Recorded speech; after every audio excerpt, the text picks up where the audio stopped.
Yeah, we're not at a casino. I realize that. We're actually currently at the restaurant. We gotta make some delicious food. So, then I'll see you guys inside and then we'll go play some poker.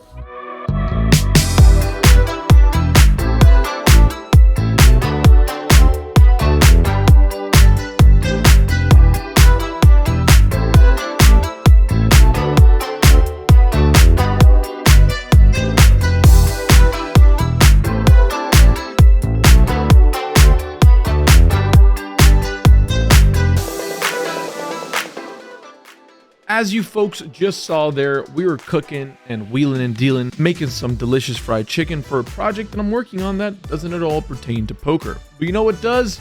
Poker. Poker, yeah, playing poker pertains to poker. So we've actually got a fun hand to go over in the very first hand of the session. And forgive me, I don't have video, not because I didn't record it. I actually did record it.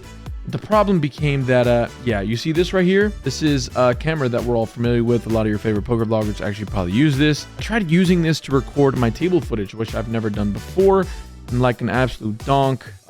Yeah, I deleted the footage. I did use this for a couple of hands, and I will ask you guys for your honest opinion. What do you guys think about the footage? I think the first 3 hands of the session, or 2 or 3 hands, we use this camera. You'll see the difference. One of them is obviously iPhone quality, and then one's like a nice camera quality. Let me know which one you guys like. Either way, the very first hand of note is going to be this very first one. We're playing like 5 or 6 handed, something like that. The game's just getting going. We're in for $2,000 to get things going off here, as that is the maximum in this game. We're playing the 5-5-10 private game here at the Lucky Lady. Either way, in this very first go of things, I'm under the gun and I make it $30 to go with a hand as beautiful as Ace-4 of clubs. Only the small blind makes the call and the flop comes out.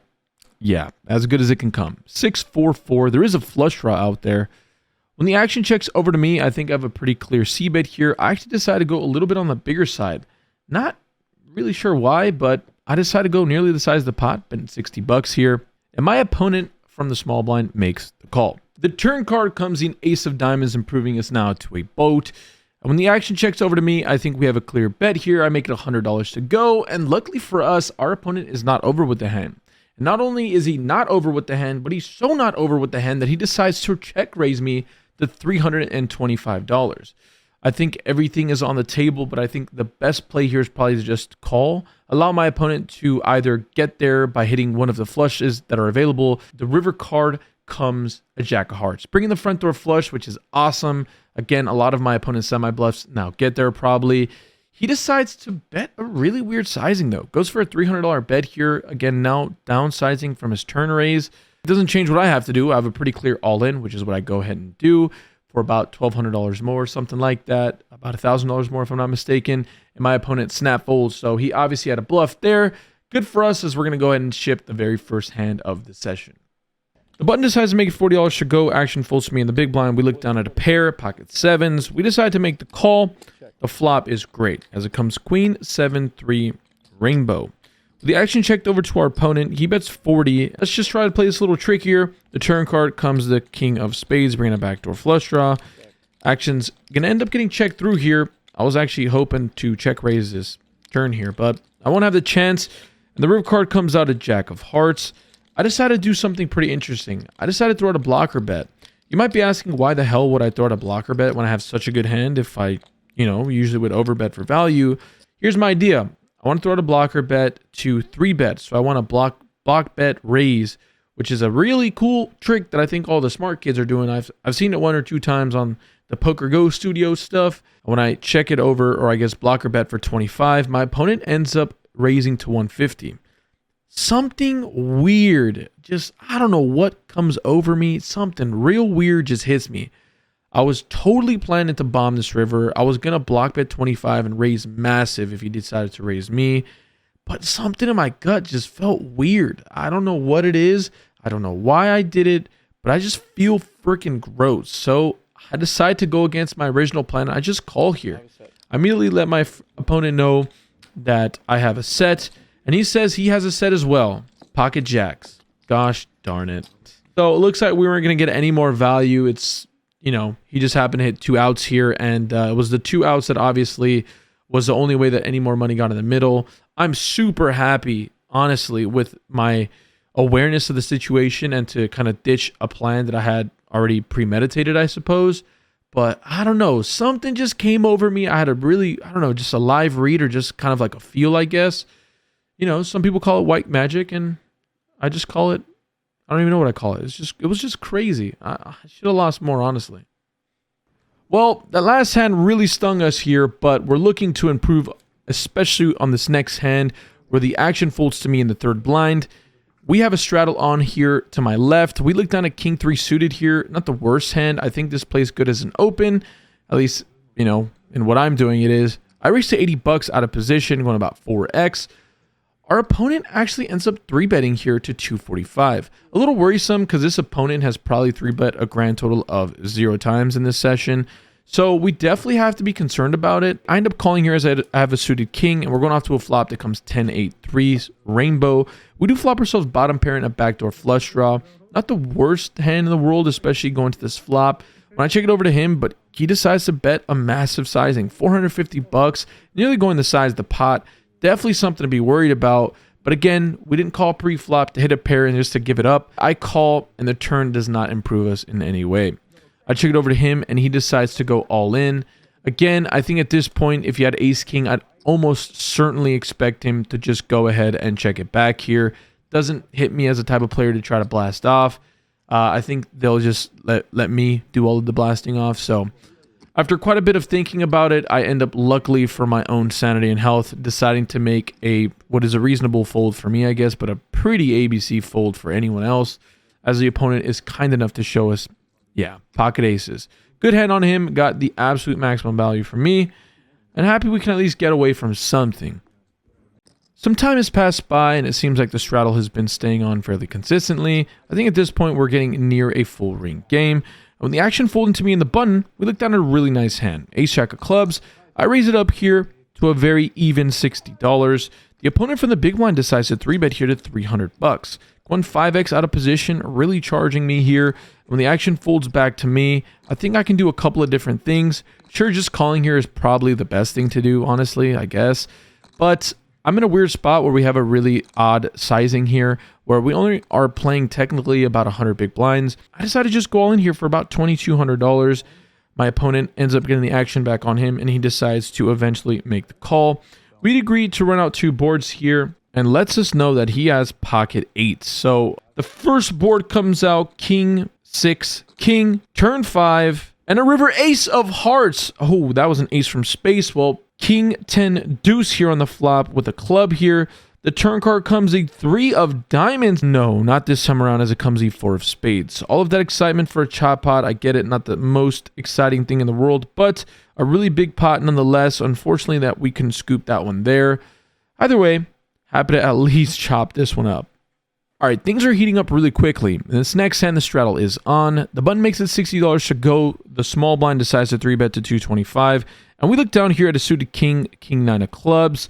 Not the worst hand in the world. Honestly, maybe 4-betting this sometimes might be a little crazy, but I end up making the call here. Being in position and fairly deep is nice. And the button ends up folding, so we're going to have position for the entirety of the hand, and we see a miracle of a flop. Ace 9 6 with 2 clubs and a heart. We flop the old car keys, middle pair, and a flush draw, the nut flush draw at that. Our opponent decides to check here, and I decided to bet $300. As you can see, they're asking if I have an ace. Maybe, you know, who knows what either of us can have here. We're going off to a turn card that is just, you know, our hand's getting better and better. Comes out the king of diamonds. We now improved to 2 pair. At this point, my opponent checks it over to me once again, so I go and do just that. We're going off to a river card that, again, is probably my least favorite card in the deck, as it comes a queen of spades. Now, if my opponent had a hand like ace queen or pocket queens, he improves. And even worse now when my opponent decides to bet 550. Believe it or not, although I have 2 pair here, I want to ask you guys a question. Is this a snap call? Is this a snap raise? What would you guys do here? Are you guys ever folding? In real time, believe it or not, I don't snap call. I just have a really bad feeling in my gut. I just think my opponent has something like queens or something. I feel like this river has improved him in some way, or he might have, you know, just been trapping me or slow playing me. It's just hard to tell. Either way, after a bit of thinking, I realized that my hand is just way too good to fold here. I mean, what hands can we end up on the river that are better than this? Maybe ace queen sometimes? Either way, I end up making the reluctant call, and I wish we believed in our gut more often. is our opponent flips over aces. Oh man, that is not the side I wanted to see. Really sneakily played from our opponent. Super wet board texture there, and never once went for the old check raise.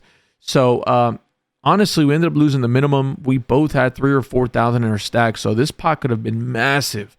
Either way, it's just another loss to chalk up.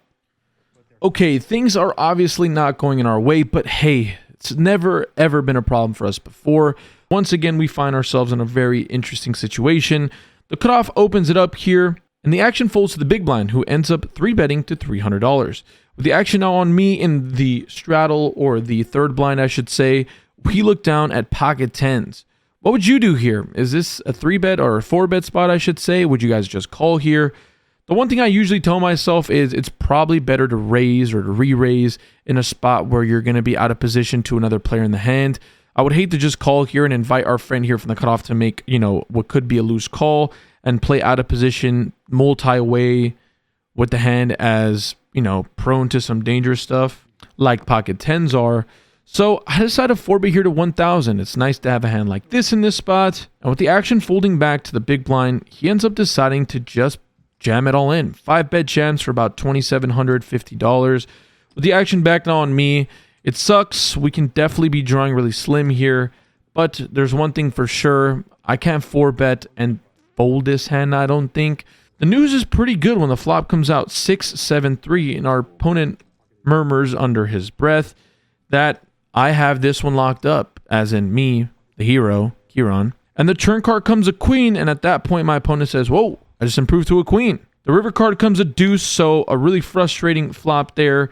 Luckily for us, we did agree to 2 boards here, so there's at least an opportunity of me chopping the pot.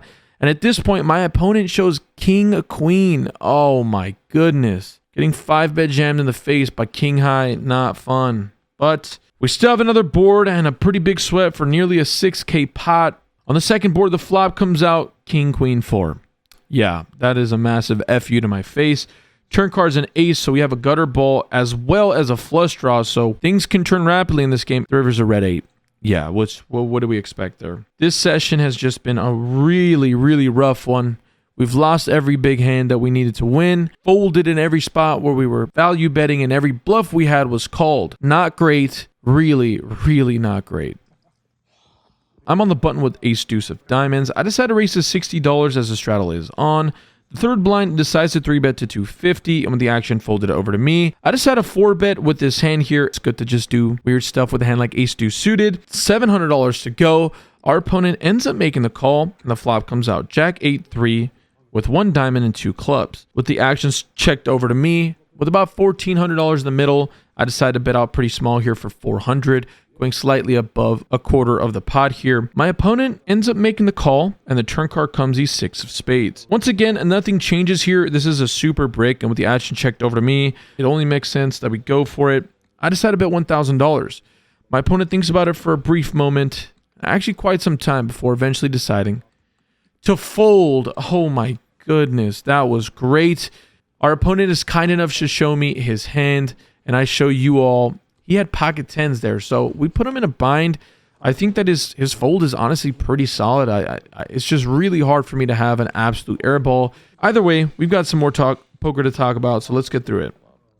In this next hand, I just had to raise to $60 here with pocket sevens from the button.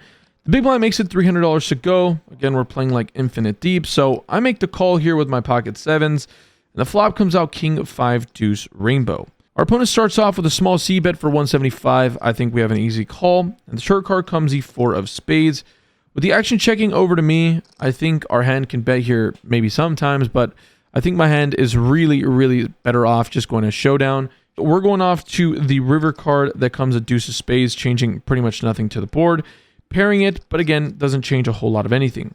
At this point, my opponent decides to bet for a pretty chunky sizing of $700. And I think about this for a while. Does my opponent ever try to bet here on the river with a hand like ace high? Honestly, probably not. I think that hand just takes its showdown merits and just checks it. I think my opponent clearly has a value hand here, but in real time, I tell myself that, hey, my opponent's trying to push me over or something, and I should just call because I have a pair, and he probably doesn't think I have a pair. Yeah, that's really a bad approach to the game. I think what I have to do here and more often is when I go down, don't just dig myself deeper in a hole. I end up making the call here, and our opponent does end up showing us the goods as he has king jack offsuit here. A rough day and some really bad play to boot there. So looking to make a little bit of a comeback. In this following hand, there's a limp from under the gun here. We're playing here with a $20 straddle. The button makes it $85 to go. I find myself in said straddle. I make the call here with 4-5 of spades. Again, these suited connectors, I just love them. And multi-way, they're not that bad. The under the gun limper calls as well, and we're going off to a flop that is juicy as it comes jack 4-5. Bingo. 2 hearts out there, definitely a wet board texture. Everyone just checks it through. Either way, we're going off to a turn card that comes a 9 of clubs. I got to start betting for value. I bet 200. The limper calls and the button folds. And we're going off to a river card that comes a king of hearts. Not a great card, as now there are some obvious 2 pairs that are available for my opponent. I can go fairly small here and have a very easy fold to all aggression. I bet 300 and my opponent doesn't waste too much time before calling. We show our hand and it is in fact good. Okay, at this point we're like 10 hours into the session and we're stuck piles, but that's not going to stop us. In this next hand, I'm in the cutoff with king 8 offsuit. I think we're playing 4 or 5 handed here. Either way, I make it $75 to go. The button calls and then the big blind decides to 3-bet to 250. Kind of a small sizing with somebody in between the raiser, the initial raiser, and a caller. So I decided to just call here as I'm planning to play in position as I expect my opponent from the cutoff to fold. Yeah, that doesn't happen as the cutoff also calls. Nearly $800 in the middle when the flop comes out. Yeah, it's that good. King 10 8. Woo. 2 clubs out there for sure to be worried about, but we flop ourselves top and bottom. With the action on the initial raiser, he said c-bets for 200. Action's now on me. I decided to raise it up here to $800. I think fast playing my hand just makes sense. There is every single draw in the world out there. Straight draws, flush draws. The initial raiser makes the call as the button ends up folding, and we're going off to a turn card, hoping for a brick, and oh my goodness, isn't that one?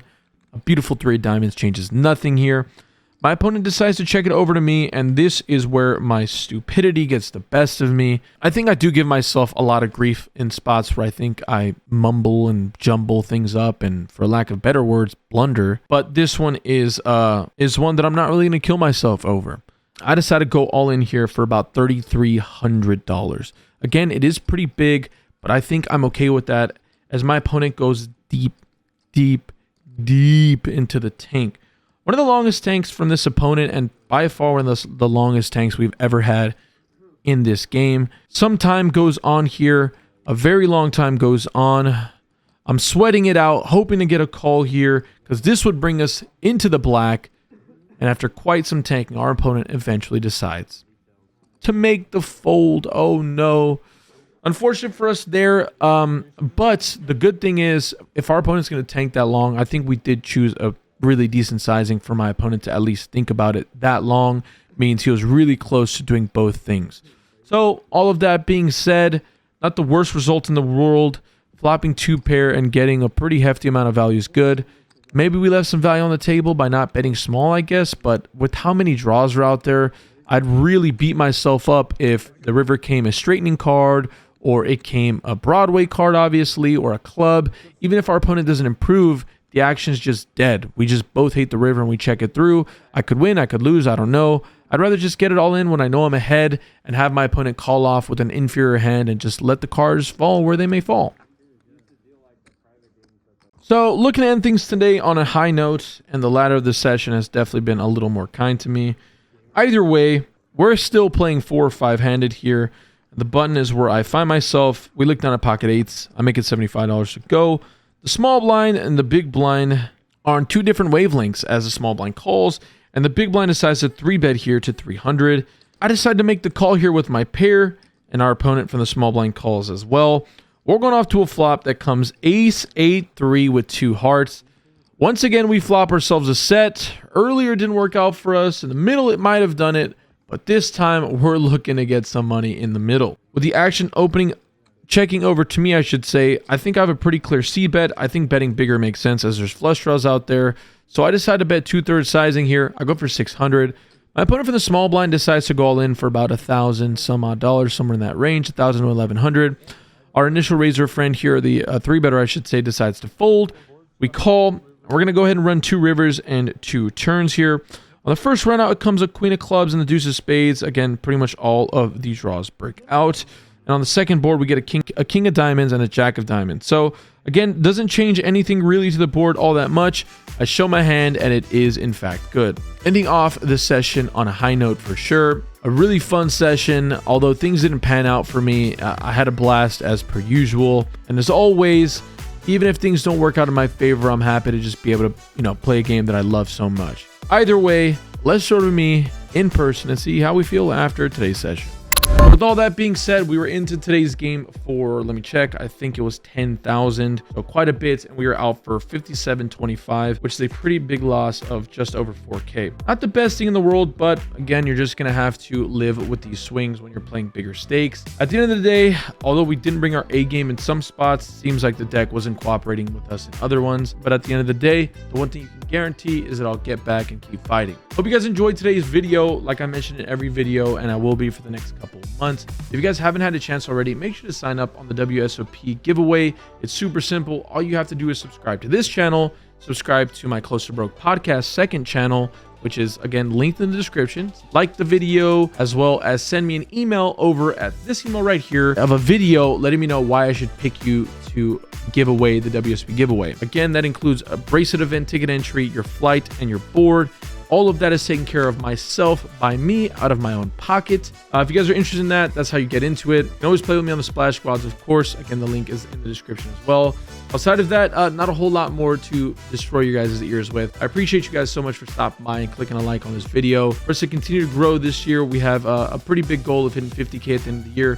I think it's definitely feasible. I'm gonna need a lot of help from the YouTube algorithm and a lot of help from y'all to click the like button and to mention it with a friend, share the content. Either way, that's going to close out today's session. I want to thank you guys all again for stopping by. Stay happy, stay healthy, and more importantly, y'all, run good at the table. Deuces.